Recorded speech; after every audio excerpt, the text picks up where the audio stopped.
Let's get to our main topic tonight, which is Frank Ocean's new album, Blonde, and also is kind of new. Also, we'll probably talk about Endless, but we're mostly going to be talking about Blonde.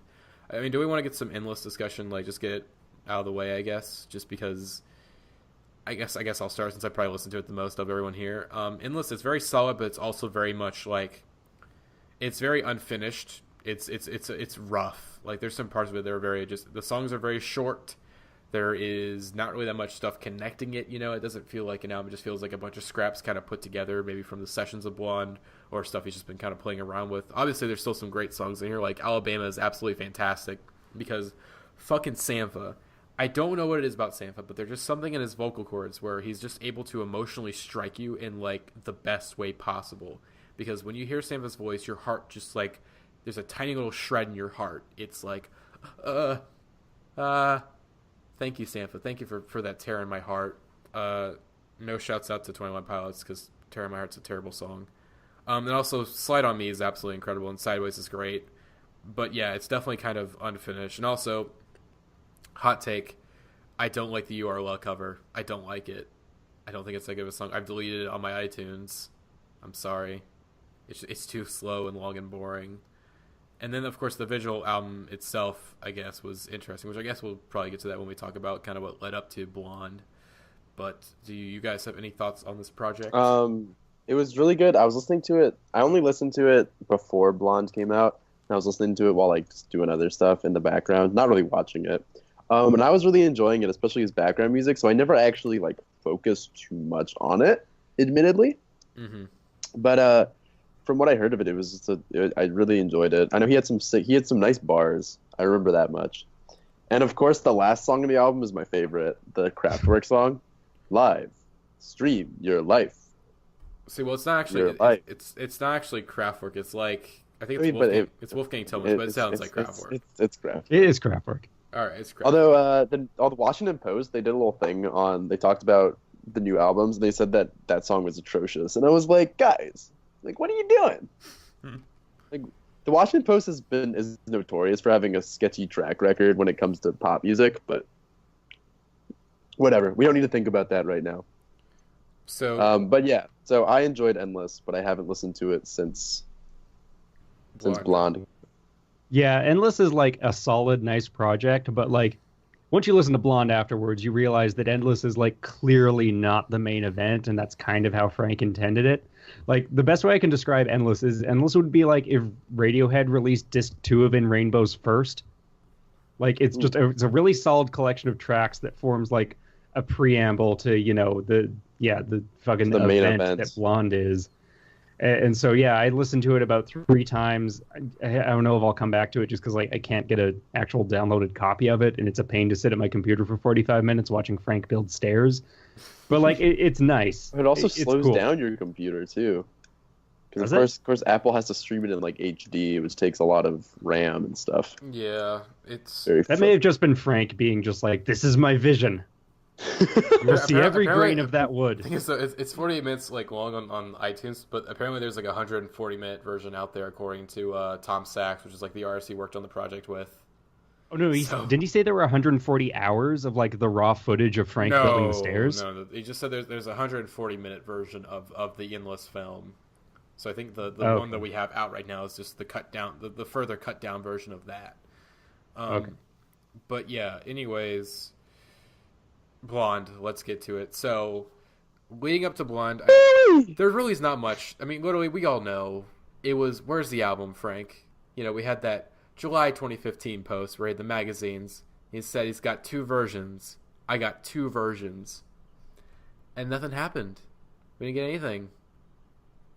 For a year, it was almost complete dead silence. July passed, dead silence. Which nothing. Some people handled better than others, admittedly. I just want to say Twitter was such a destructive influence on the promotion cycle of this album, because like I wasn't really on Twitter back then, but like I saw how much people were complaining, and like people on Hip Hop Heads were insufferable too. But like when, August 1st happened and we didn't get the album, I was like, okay, you know what? He broke a promise, but it's going to come out when it's ready. And like, It's going to be better than if we forced him to drop it now. And I was so goddamn right. I Here's the honestly thing, though. didn't really care that much about him not dropping it. A lot of people were really upset, but for me, I didn't like. It was just like whatever. It's gonna come. Yeah, it's like let him do his thing. Just let him do his thing. It's gonna be so good if you just leave him alone. Mm-hmm. I mean, here's the thing, though. I guess what you guys talk about the New York Times putting out that article saying, "Hey, it's going to drop this Friday." They didn't actually. The album was actually supposed to come out that Friday, but they delayed it by a week just because the element of surprise was ruined. Yeah, it's like, well, shit. That was the other thing. It's like the more rumors come out about this album, like the more Frank's gonna delay it just because he wants to control the situation. Mm-hmm.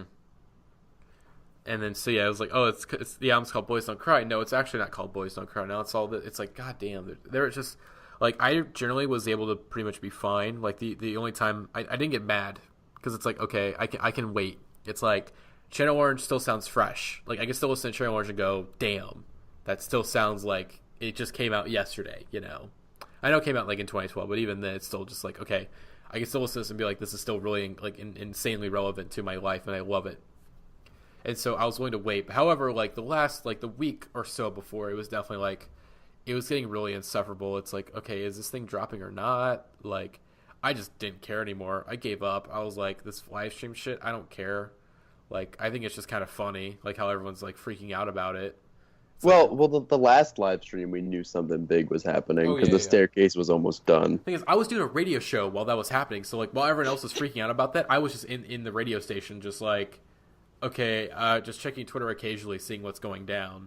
It's like I had to miss out on this event because I had to do a radio show where I played music I wasn't even that into. Like it was probably like my worst show in terms of music, just because it's like I was just picking out random shit that like people were suggesting me. Anyways, though, Blonde, of course, after 4 years, it finally dropped on Apple Music as an exclusive Apple Music release. And also, we should probably mention that this is something which I saw mentioned at some point in like an interview or something, but it didn't really like. It was kind of like a whoa. Frank is 28 now. Like, he's kind of old. I mean, not like okay, obviously relative, but he was only 24 when we released Channel Orange, and now he's 28. He's nearing the end of his 20s. Mm-hmm. And I don't know, that's something that like probably doesn't mean as much as it does, but it's kind of interesting. I mean, that was a shocking thing for me when I found that out, because like I assumed Channel Orange was a late 20s album. It just sounds so mature and has so much perspective to it that like I thought Frank was in his early 30s by now. He made Channel Orange when he was 24. It's so embarrassing to be in your 20s and have not made Channel Orange, like it's like, damn, how do you do that? I mean, I made the Indie Hits podcast when I was 17, so I mean, I kind of get the feeling. Oh yeah, I released some bad EPs on SoundCloud. We've all had our fine achievements. Oh yeah, but Blonde, it's like, here's the thing with when it first came out. Like, I was still in this, like, for at least a day, like, at least 2 or 3 days after the album came out, I was still, like, in a state of denial. Like, no, this album isn't out. Like, I don't believe this is real. It's not a real album. It's, like, it takes, like, so much time to process it. Like, oh, yeah, you're listening to a new Frank Ocean album. Like this isn't fake. This is really happening. Like, Frank finally dropped. And that's just such a weird feeling that it finally, like, dropped. And of course, we now have gotten more time to evaluate the project, and that's why we're doing this discussion. Even then, I don't even know if it's appropriate to do the discussion right now. Like, I still feel like I'm missing things about the album. Oh, this album is going to take me like a full year to understand completely. Okay. I've listened to it a lot, and I think I understand it pretty well. I understand it, but I don't. I get it, but I can't parse out its details and talk about it. Like, we're gonna have to do another discussion, like a couple months, like later, like towards the end of the year. We'll have to do another discussion on this, just because it's like there's certain things with the album I think we're missing out on that, like, we're gonna find out in the coming months. You're gonna go like, oh shit, okay, oh my god, how did we not get that? What? Like, even the most appropriate, the most appropriate discussion for this album, like, is gonna happen at the end of the year. And Channel Orange for me was the same way, where, like, I think you were about to lead into that, Matty, where for me, like, I listened to it and I was like, okay, like, I see it, like, there's something going on here that is very compelling, and like, I'm gonna keep listening to this even though I don't quite get it yet. And like, by the end of the year, I was like, holy shit, this is one of the best albums I've ever heard in my life. This is amazing. And I feel like the same thing's going to happen with Blonde. Maybe not to the same extent, but at the very least, like I said, you're going to be able to analyze and talk about it and discuss it in a way that is just more informed than we can like right now, which is really just talking about like how the album makes us feel, pretty much. Mm-hmm. And I guess we'll start with some of my thoughts about the album. I'll kind of get into not get too in depth just yet, but basically I've been very like I've had a lot of mixed feelings about the project. Mixed feelings not like right now. I don't have mixed feelings. I love the album, but like leading up to it, it was definitely just like I was flip flopping on how I felt about it. So when it first came out, I'm just generally confused. Like, oh my god, this is real. This is happening. And following that phase of denial like ends, it's like, oh, how much do I like this? I mean, I like it obviously, but do I love it? Like, it kind of lacks the high, like it doesn't have as much like serious highlights as Channel Orange. Like Channel Orange is now made of like we were discussing this on Twitter, Stefan, how Channel Orange is an album like literally composed of that one song. Like it's an entire album of just that. And this album isn't that. And that was just me trying to figure out, like me trying to, basically it's bargaining. Like it isn't Channel Orange 2. Like I know it's not Channel Orange 2 and I should stop thinking it's Channel Orange 2, but I can't like stop feeling that way because it's been 4 years. And this is the only thing I really have it to compare it to, really, because I'm not really that into, I like Nostalgia Ultra, but I'm not like, I haven't listened to it in full in like years. But anyways, and so finally, whenever I kind of go over the fact that it's not Channel Orange 2, like I really like the album where it really had that, where it really clicked for me was like on I went to Kurt Vile like last week, and I was listening to Blonde on the way home, and I'm like in like very, very dark outside, it's like 11 o'clock, and it's like shit, it's clicked. Like this is the time I had to listen to the album, like was in this specific like moment in time, and like this specific like environment was in my car on the way home, like driving on a highway late at night. It's like it clicked. And of course then like I listened to it last night and I'm like, okay, like shit, this is top 5 this year. Like I can't, like it went from being like, man, I don't even know if this is gonna make my top 10 or my top 15 now to like, okay, it's top 5. It's got to be top 5. Like come on now. The best like summary I've seen yet of how everyone reacted to this album is like, I don't know if you guys have seen the Big Quint video for it yet, but like at the end, he's just sitting there. He's like, you know what? I'm going to be honest. I'm going to need to listen to this like 4 or 5 more times before I form an opinion on it. Smash cut to him in a different t-shirt being like, it's been 4 days. I love this album. Like that is exactly what happened with me. I still need to watch the video. It's good. It's like a lot of him being, thoughtful, which is rare that you get like introspective Big Quint, but it's interesting. Okay, so unlike appears to be you guys, I Channel Orange is pretty immediate for me. I kind of understood. I mean, my brother tried playing me Frank Ocean in like 2010 and 2011, back when I kind of wasn't really about hip hop or R&B or anything, and I didn't really like appreciate him. I heard like Novocaine, and all I heard was like the "fuck me good, fuck me hard, fuck me numb," and I was like, wow. Like another song about having sex, like pop music today, kids. Am I right? But then when we all learned that he was bi, I was like, oh, well, that definitely makes Novocaine make a lot more sense, because Novocaine is a drug used to numb people during surgery. Whoa! And I was like, what? And so I listened to Channel Orange, and I was like, wow, this is really great. So I really like Channel Orange. And coming into Blonde, obviously, I was excited. I wasn't like dying from Frank Ocean, not from I wasn't like burned because I didn't have any Frank lotion. I was okay. But now that Blonde is here, it's a wonderful record. My first listen, I was like, I can tell that this is not a first listen record, and I kept listening to it over the weekend, and every listen it just got better and better. Slowly started to learn those track names. And just from it has a very different structure from Channel Orange. Like that's the thing you notice the most, because Channel Orange is very much like it kind of crests at pyramids, and you can kind of tell like where everything is going with all the interludes and how everything is spaced apart. But with Blonde, there are a lot of, especially in the middle, there are a lot of just a few second long songs. I mean, sorry, a few seconds. Wow, like minute long songs, some which aren't even like interludes. They're just short songs, and so it's just kind of like this many tracks all spread out. And it's wonderful. Ivy, I think, is maybe the best song he's ever made, in my opinion. Like, which I know is sort of assertive, knowing that Crack Rock, Pyramids, and Lost exist. See, there you go.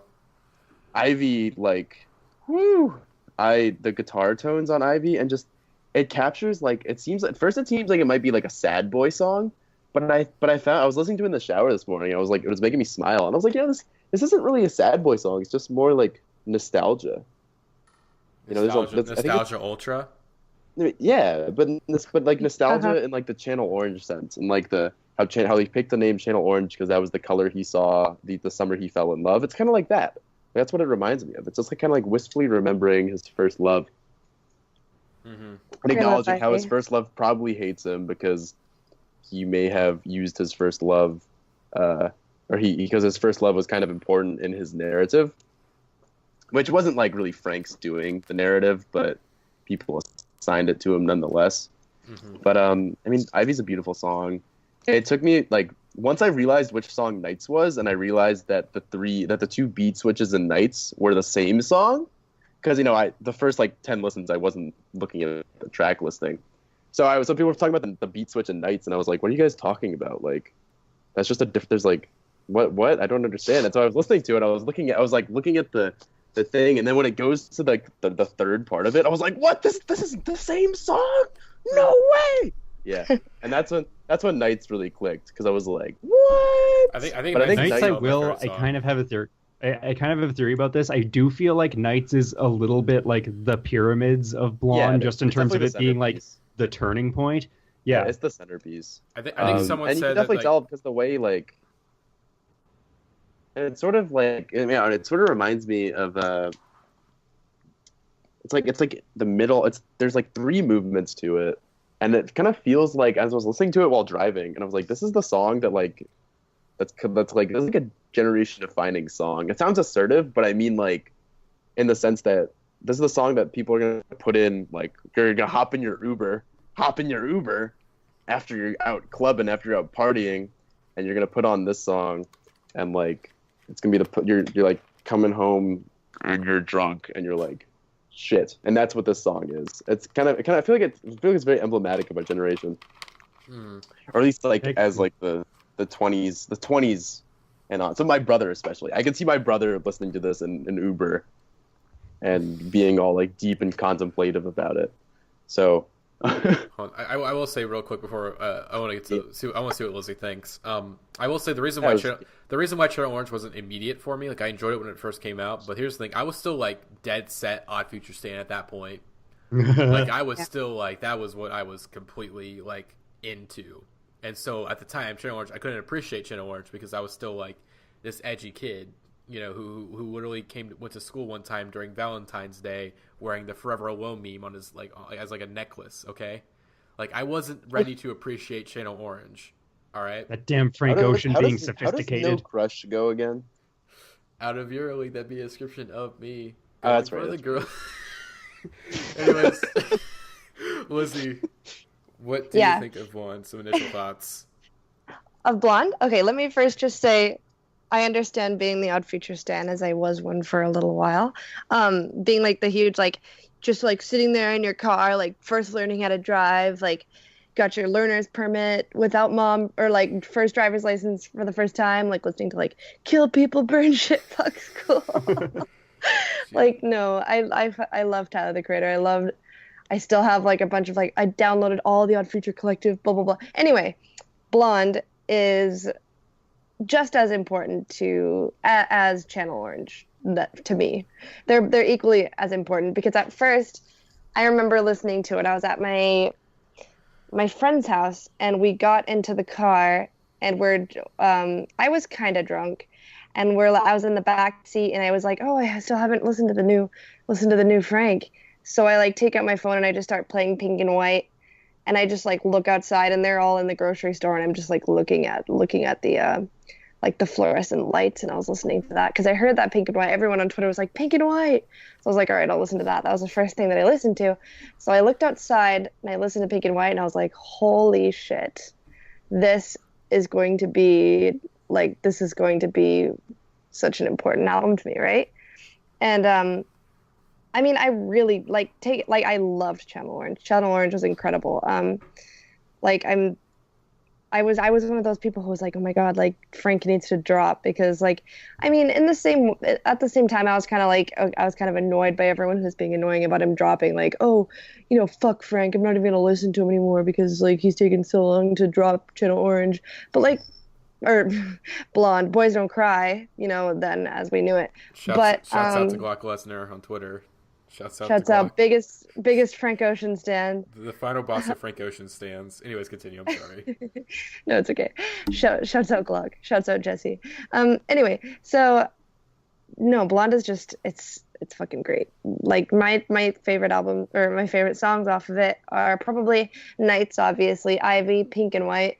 I really like Self Control a lot. I really like Pretty Sweet. A lot of people don't like Pretty Sweet and say it's the weakest song off the album, but I really enjoy it. I love the intro. It sounds like nothing I've ever heard before.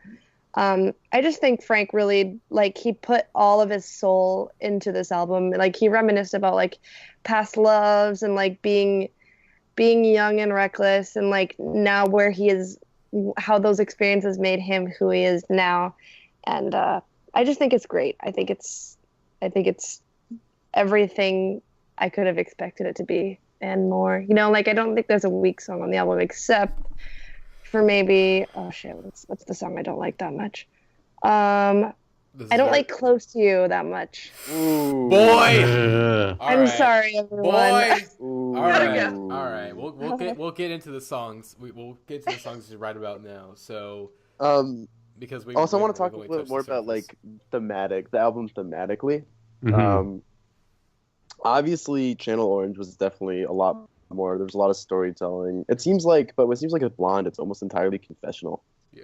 It seems very introspective, very confessional, and and it's something that is significant coming from Frank Ocean because part of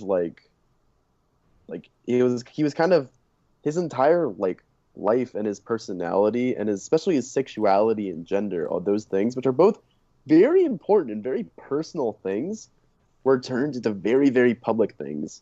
Which, I mean, it's good. It's good that he came out as bi because that was definitely pretty important. But you look at people on Twitter and you look at people on hip hop heads, and him being bi is that's Frank Ocean. They hear Frank Ocean and they're like, oh, the gay black dude who sings about sex. That's Frank Ocean for them. And I think that's a lot of what Frank has been addressing on Blonde. There's obviously a bunch of... my favorite line on the record is the one in Future of Free when he's like, didn't you get the memo? I don't fuck bitches no more, but I'll make an exception for your bitch, so get out of my photo. And that line is kind of oh, haha, it's kind of ignorant at first, but then you're like, wait, this is savage. Oh my God, it's so savage. Because you have people on Twitter who are seeing the poem he wrote about, the boyfriend poem he wrote in his magazine, and they're like, "Oh, so cute!" Because they just see the title, and assume that because it's called Boyfriend, it's an adorable poem about being gay, and gay people are so cute because I'm so culturally accepting because I like gay people, and it's no, I mean, I think actually the poem being called Boyfriend was an intentional bait in that sense because it's about an abusive relationship. It does not matter if, the boyfriend, if it's a gay relationship, if it's even Frank narrating. It's just the fact that a poem by a man called Boyfriend, a man who is known to be bi, is and people are all over that shit. They're yeah, I identify as Frank Ocean. I don't know, and I think a lot of the album really does address that.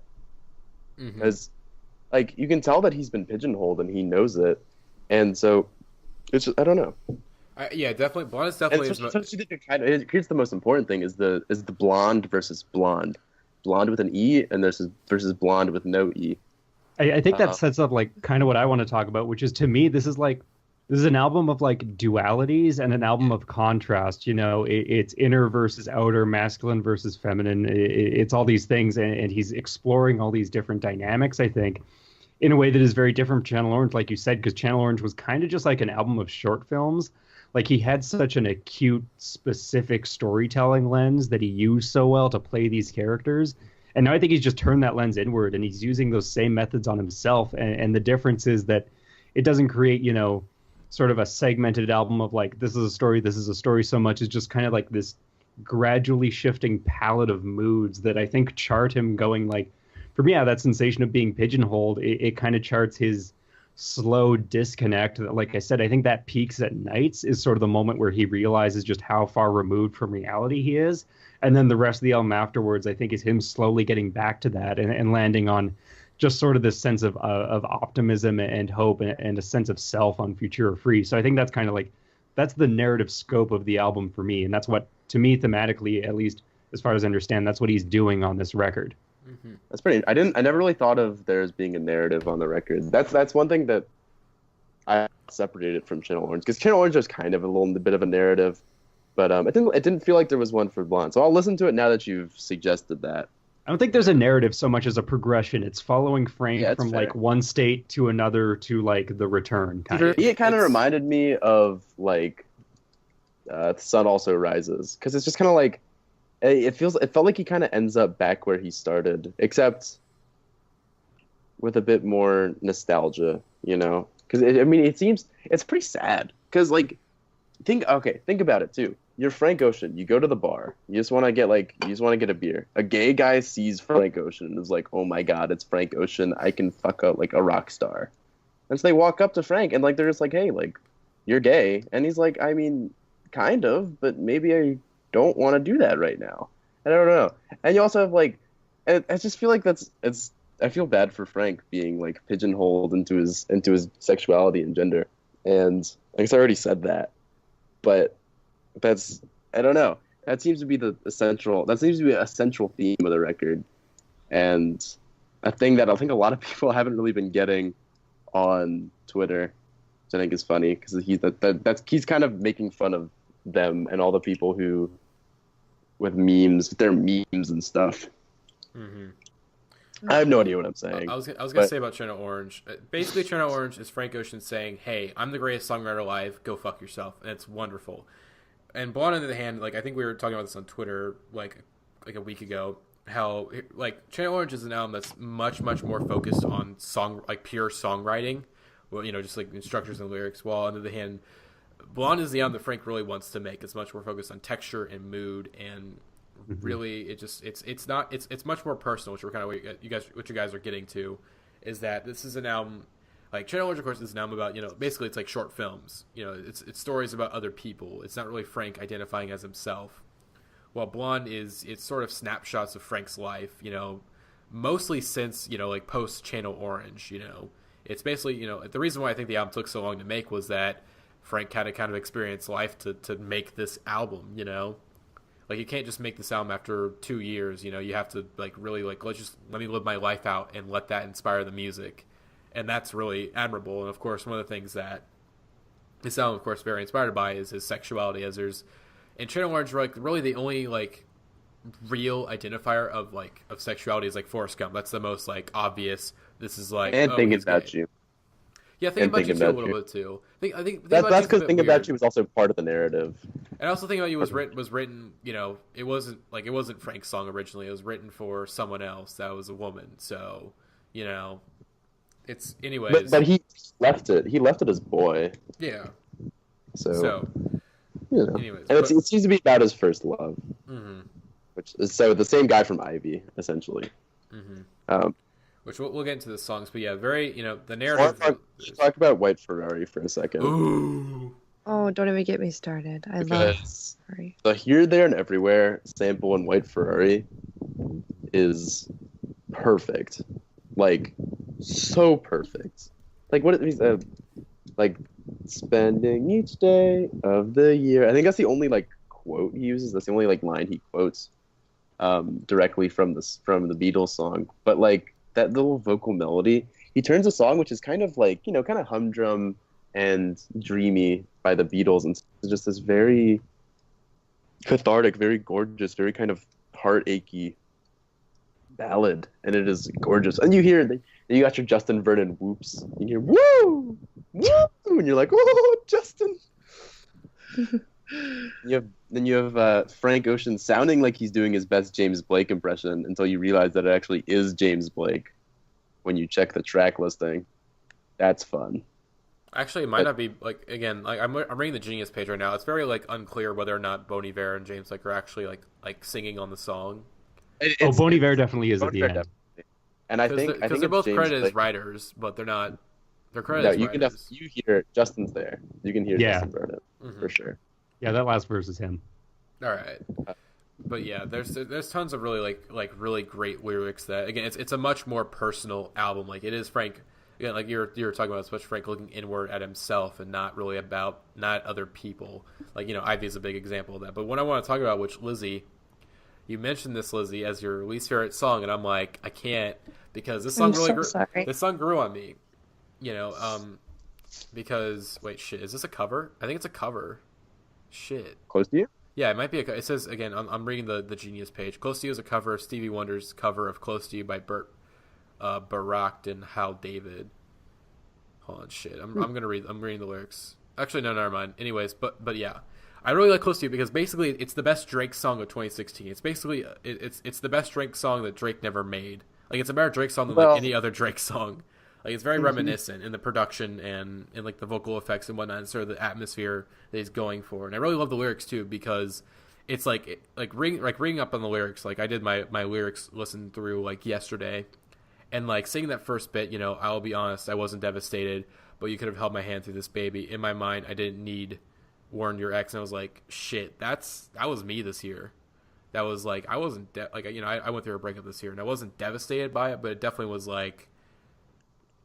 It definitely happened by surprise, It was definitely just sort of like I was shocked, and it was just like, and that's why I really like Close to You because the vocal effects really kind of help add the atmosphere of it, and that sort of that disconnect and that emptiness that Frank's kind of trying to achieve on the song of just really just complete shock and just essentially your heart's been ripped out of your body and you can't really do anything about it. You're just kind of laying there almost emotionless, but not emotionless enough, And it's something that I really it's a very hard feeling to achieve because emptiness it's sort of hard to sort of apply emptiness to music because emptiness can very easily kind of get into emotionalness and monotone, and it can very easily get into that, which is why I didn't really care for Earl Sweatshirt's album Doris just because he's very much monotone. It's monotone, but it doesn't quite hit the emotional highs that he needs to because it's like the lyrics it's almost there but not quite. I do think Frank achieves very well. It's also something that it's the reason why I love an artist like Dean Blunt so much is he's able to have this sort of monotone delivery but still have pack a lot of emotion into it. And also but I really like Close to You. I think it's a top 5 track on the album personally, and I didn't really expect it to be because it's something that it's an album that I think it's a track that people like. People like to easily forget, but because it's so short. It is very short. That's why people forget it. But I think I kind of like that. It's very short and very. It's like it kind of just comes at you by surprise and just ends before you have even time to really react to it, because it goes right straight into White Ferrari. So yeah, and also I guess does anyone else want to mention some of their favorite tracks since we kind of talked about a couple of them? Nike's is a lot better than people give it credit for. I think Nike's gets better once you realize its function within the album. Like the first time Nike's is not a good song, you're like, why is this going on so long? And then Frank comes in and just hearing his voice not pitch shifted is such a breath of fresh air that once you go back to it and listen to it again and that moment's coming, you just that's such a well executed moment of relief almost that you start to appreciate on the track on that. Well, I just really liked the pitch shifting. Mm-hmm. I liked it, but it went on too long. I like it at other points in the album because I think it has a very distinct thematic purpose, which is it represents Frank's younger self. I think anytime you hear his pitch shifted vocals, it's like he's speaking from the perspective of his teenage self or something, or he's looking back on something that has happened. And so I like its function throughout the album in terms of that, but it still just goes on for too long in Nike's. I never really thought about it like that. I just thought I just liked the pitch shift as an artistic tool, as a music tool that he used. And I don't know if it's I don't know if it's supposed to be because obviously Kendrick, when he does that, it's very intentional. This is Kendrick as a kid. But I don't know if that's the case for Frank. But that's an interesting point. I think it is a little bit the fact that he's pitch shifted in Futura Free is probably the biggest argument for that for me. And then once you notice that and start to notice the other pitch shifted Well, moments throughout the album, you're but like, okay, yeah, this is a motif for sure. to counterpoint, Future Free is only really connected to his youth from the last part, because a lot of it is about Frank today. Like, I I think feel it starts out pitch shifted, and then like Nikes, it gets it's gradually pretty left full. pitch shifted, and so I think that's part of it. Most of it's almost entirely pitch shifted, I thought. I believe Towards it the end, is. when he starts doing the I ain't on no schedule part, then it goes back to his regular voice, and that is definitely like Frank now being assertive. But Also, the only thing the ending of Nights when he's talking about Hurricane Katrina and moving from his dorm when he's in college, that's pitch shifted too. that's true. So, Interesting. shit. Theories. Shit. See, but the reason I'm wary of that is because I feel like a lot of the lines he says during those parts seem very post Channel Orange, like post fame Frank. So that's my only reservation in that theory. It's Frank. We're looking back on It his might past. it might be him remembering, but I wouldn't necessarily say it's Frank of 5 years ago singing. Okay, that's a good way of putting it. Yeah, it's definitely like reflective kind of thing. You can that say he does. nostalgia. Don't worry. Yeah. Just because he has a release called Nostalgia Ultra doesn't mean you can't say it. True. But yeah, like what are your guys' favorite lines? I love the line in Nights when he's like, "This be feeling like a Quaalude." I It was like makes you think of the Quaalude video. I think of Wolf of Wall Street. Yeah, that's what I thought of too. Shit. I'm trying to think of something because it's like Frank is like literally. I think like almost every lyric here, like it fits its on point, but like shit.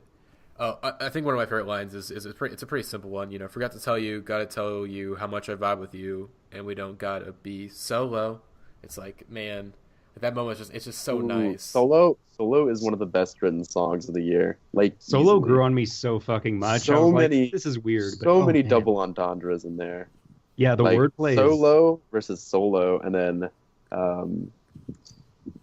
in hell there is heaven. I love In that. hell, I in still hell, really love. in hell. I really loved like in Ivy. He said like the whole verse. It's like if I Yeah. could see through walls, if I could see her faking, if you could see my thoughts, like blah blah blah. And then he's like, safe in my rental like an armored truck back then. We didn't give a fuck back then. And he's like, but I'm not a kid anymore. You know, I ain't a kid no more. Like it's just basically like makes you think about being, I mean, I'm only 20, but you know, being young and like being careless and not worrying about things and but also worrying about everything at the same time, if that makes any sense. Because he, you know, the entire song was about how like he cares so much and like it's just back in the day. You know, he talks a lot about like a past lover in this album, you know? And he talks about like I don't know if it's platonic or what, but he's like, you were from a past life, hope you doing well, bro, right? Like, you're like, is he talking to a friend or is he talking to an old romantic partner? Or I don't know, but that's just my take on it. I like both of those lines. I'm browsing through. I gotta say, lyrically, I think the first verse of Siegfried is my favorite. Like, just like stretch on the album. The poetry in that opening verse and just, you know, I'd rather live outside. I'd rather chip my pride than lose my mind out here. Just resonates with me so hard. And, you know, flawed crystals hang from your ears. The way I think what I really love about what Frank does on this album lyrically is he's not using narrative like he was on Channel Orange, but he's just sort of stringing together these images in a way that create the mood. And when he's not doing that, like using a direct image, he's just saying these things that are so confessional and specific that like they're abstract to us because we have no idea what he's talking about. And like I think it's so appropriate that Justin Vernon is on this record because like if you look at the lyrics to like the new Bon Iver tracks, they are very similar to what Frank's doing on here, and what Bon Iver does in general is very similar in that it's just so specific that it becomes oblique and abstract to us, and that allows us to, you know, sort of inject our own meaning into it. Also, I want to mention, since I mentioned close to you earlier, that like I think the best lyrics do come from like the shortest songs. Like they may not be my favorite songs, but like looking at the lyrics, so like they tell like the stuff that I like the greatest stories are just the greatest lyrics. Like "Good Guy," for example, the story in that is actually really really interesting. Like, you know, it's just one verse essentially, and then like a sampled outro. where it's basically it's the most like detail that Frank kind of gets in his stories, where he's mentioning that he's mentioning his friend who who kind of set him up on a blind date with another guy. They went to a gay bar together, and then he sort of realizes that, oh, this guy is only here, he's not here for like, I want to fall in love, and he's only here for something else. He's here because I'm Frank Ocean. Oh yeah, it was kind of similar that story you were telling about, like how Frank Ocean can just go to a bar and then some guy's just going to try to hook up with him just because he's Frank Ocean, Yeah. I think it's actually the opposite. Like, looking at the lyrics, it's a good guy. He hooked it up, said if I was in NY, I should look you up. I think it's like a friend who's setting Frank up with this guy. Yeah, like I said, it's a blind date. Yeah. Yeah. But yeah, it's something that's probably one of my favorite, like, just in terms of just pure lyrics, it's one of my favorites on the album. I love the line in Ivy in the chorus when it's after I thought I was dreaming when you said you love me. The start of nothing. Like that line, the start of nothing is just so pretty. Just like everything that means.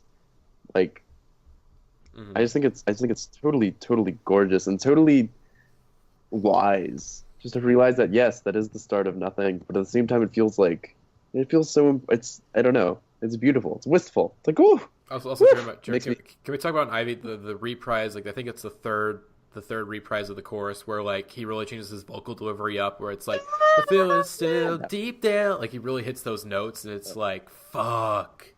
I noticed that this morning when I listened. It's like, that part messes me up.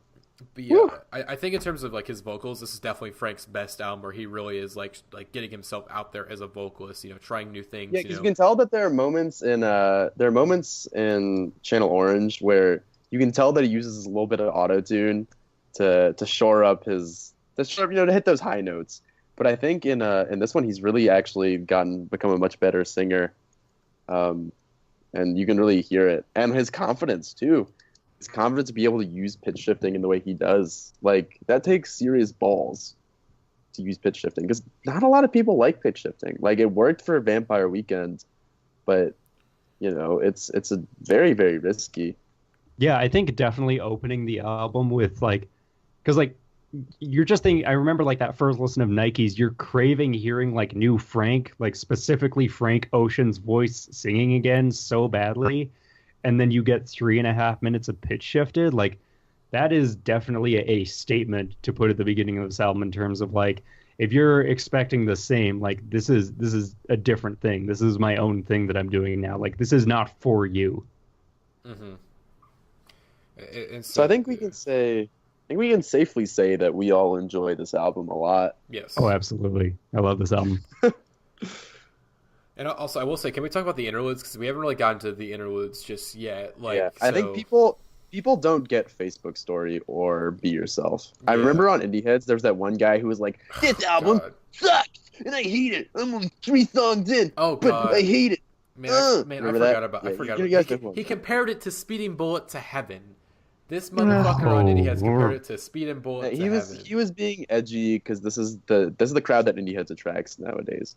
But essentially, like, he was saying that Be Yourself sounds like a self-help book, and he doesn't like it because it sounds like Frank is trying to tell him to stop doing these things, which is like, I just could not help but just laugh, like, when our friend commented that, just because it's like, are you thick? Like, even in the next song, he talks about smoking weed. Well, that's the funny point. This is a voicemail addressed to him, essentially, that he's like ironically putting on the album. It's not addressed to Frank. It's one of his friends. It's like it's one of his friend's mom. No, it's his mom. I think it's his mom. It's not his mom. But it's still like kind of being directed at him. Like, it's an internal monologue. He just said it was his mom. No, hold on. I can go to I'm on the Genius page right now for the album. I can go to Be Yourself real quick. So let me read the thing. Be Yourself is a voice message from Rosie Watson, the mother of one of Frank's childhood friends. There you go. So it's the same, probably the same lady from Not Just Money. I think so. That's what they say it is, yeah. Mm-hmm. But I actually don't think it's added ironically. I think it's obviously not. He's obviously not like saying that. He's obviously not agreeing with her because he definitely doesn't follow her advice.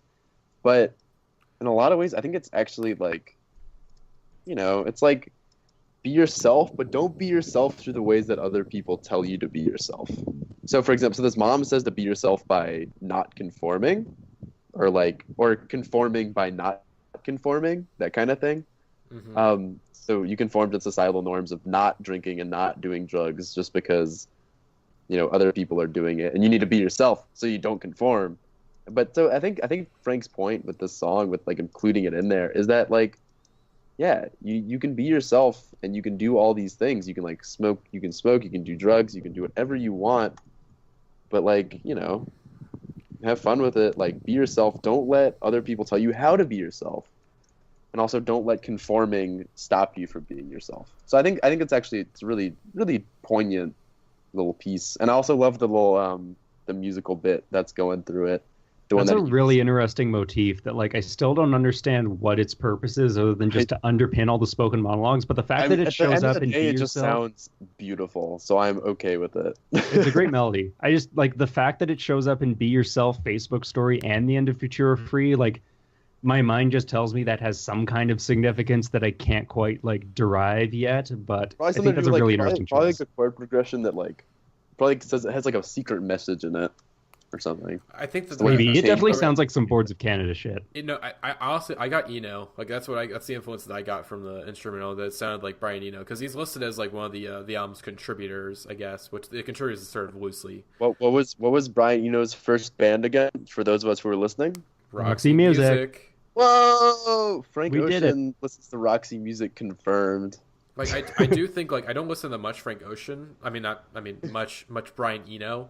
But for some reason, that's what I got from like a lot of the sound is that there's definitely like a decent amount of like Eno influence throughout the album, and really that's like, well, of course it's Brian fucking Eno. He's been around since the '70s. He's been like a part of like so many bands rise to dominance. Talking Heads, David Bowie, Coldplay. Shouts out Coldplay. That's for Viva La Vida, boys. Good album. So yeah, Brian Eno's been involved in so many like big indie groups, or so many big groups that have been like very influential in the indie scene. Here's an influence that this is maybe like going out on a limb a little bit, but this is something I started picking up.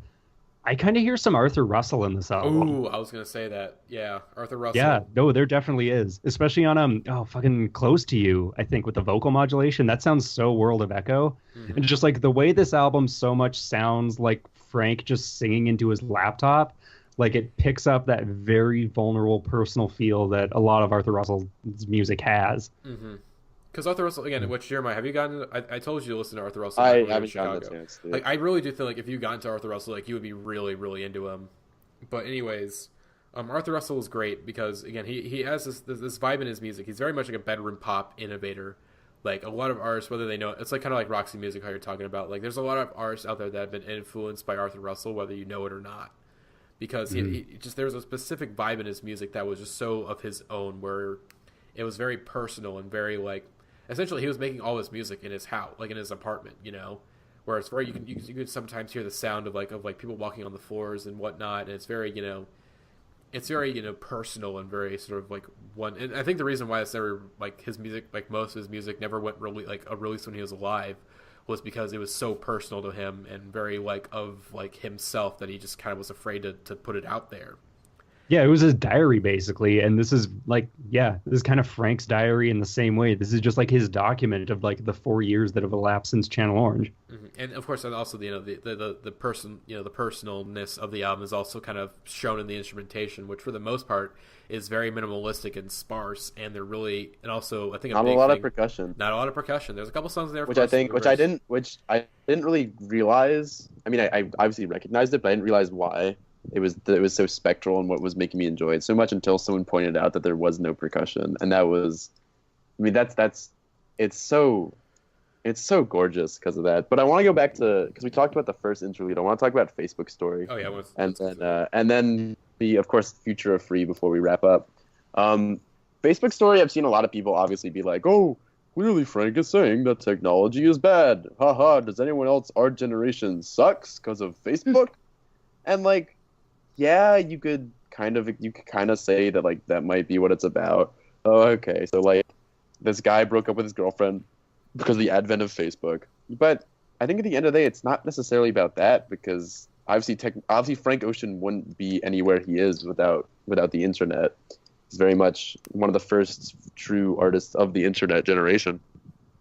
But I think a lot of it is really like it's more about people and relationships, and how even if you think you're truly in love and truly in a good place, like these small things can come along and ruin everything. And so in this case, it was Facebook, and it's obviously it's pretty sad. Sebastian sounds very sad in the song. Well, he was with her for 3 years. Yeah, and it's something so insignificant that brings him down. That brings them down, and it's like it sucks. And I think people are misattributing it to technology being bad, whereas it's really people change, and so does the world, and so does technology, and so I think that's generally the motif. Yeah, I was going to say that, where it's very much just sort of about how whenever new elements are thrown into people's life, that could cause erratic change, and really I guess the Facebook coming around kind of showed the true colors of Sebastian's now ex-girlfriend. Yeah. Where again, she always maybe was like this. It was just sort of, it just needed this push to really, for this to come out. Yeah. Where she thinks she's you're cheating on her because, and also at the time from what I can tell. I mean, of course, Sebastian is being a smartass, is what it sounds like. He's like, I don't need to add you on Facebook. I'm right in front of you. I mean, but at the time, though, like from what it seems like, when it seems like this is a story from like when Facebook was first coming out, and people just, of course, now we're so used to it and we know exactly how it works. But back then, it was such a new thing that people, they didn't know how to react to it. They didn't know how to adjust themselves to fit in this new era. And I think with Sebastian, it was definitely his girlfriend was, basically, it was just separation of the two minds, where her mind, or really, she was able to fully embrace, this new era of social media and all this stuff, and he was still kind of stuck in the past a little bit. And also, generally just sort of, she must have already been kind of crazy. It just kind of took this to kind of really amp it up and kind of show Sebastian, like, oh, okay, these are her true colors, Basically, she wants the narrative to go into her nature. Like, she wants the narrative to go into her favor. Like, it doesn't matter if it's actually true or not. It's just, hey, this is the narrative I've come up with, and you're going to follow it whether you like it or not. That this narrative that you're cheating on me, and that's why you won't add me on Facebook. And so, yeah. That's about all I can say about Facebook Story. And then, of course, Future of Free. I think I'm still kind of confused by the ending of Future of Free, just the interview, because it's so like spliced together that it's not clear what the hell's going on in it, because the interview parts are all like so spliced together that you never really get a clear point of like where they. Genius helped a lot, because it actually tells you who's speaking and when. Mm-hmm. But as far as I know, it's Frank giving the interviews with all of his buddies, including his brother Ryan, who was like 12 at the time. He's the kid with the really high-pitched voice. Yeah. At the beginning.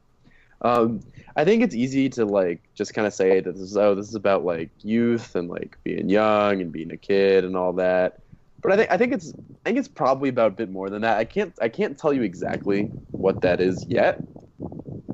I'm not like there's still a lot to unpack. But I think either way, when I'm listening to it, just regardless of what he's saying, just the feeling alone, it's very, very peaceful.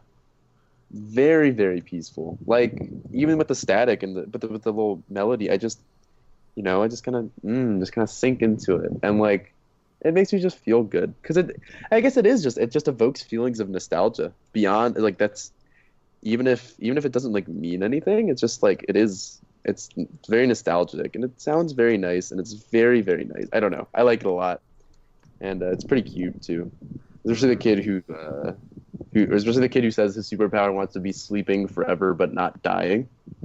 Yeah, and also the ending of "How far is the light year?" Whenever that repeats is very that's very poignant. I think it's also very descriptive of the album, and also basically the wait we had for the album. Very much a statement. It's we waited so long for this album, but truly how far is a light year?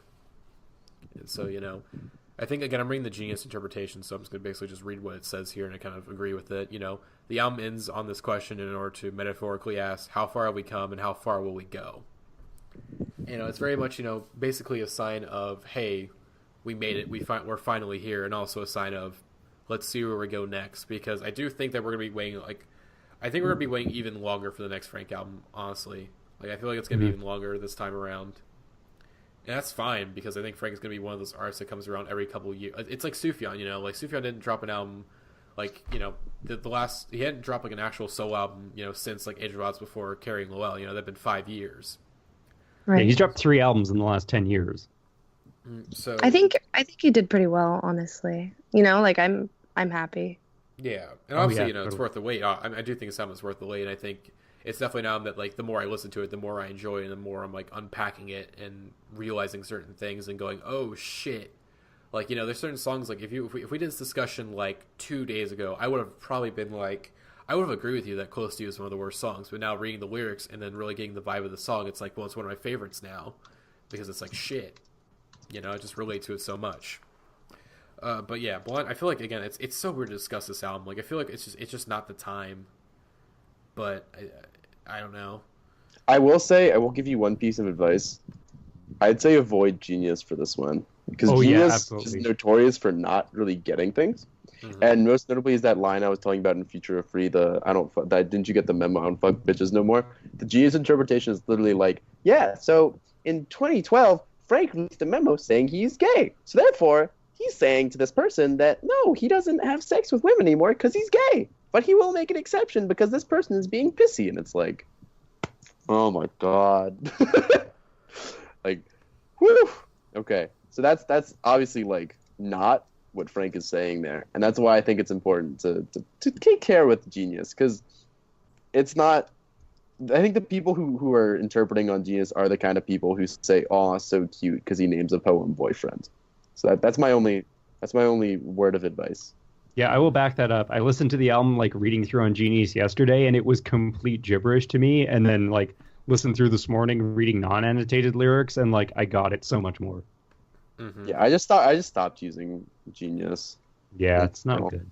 I remember. Do you guys remember Modern Vampires when that came out? This is a tiny little tangent, but all the songs, which are definitely about ambiguity and faith, they're Ezra is clearly an atheist, and he clearly is quoting whatever that douchebag biologist is who hates all religion.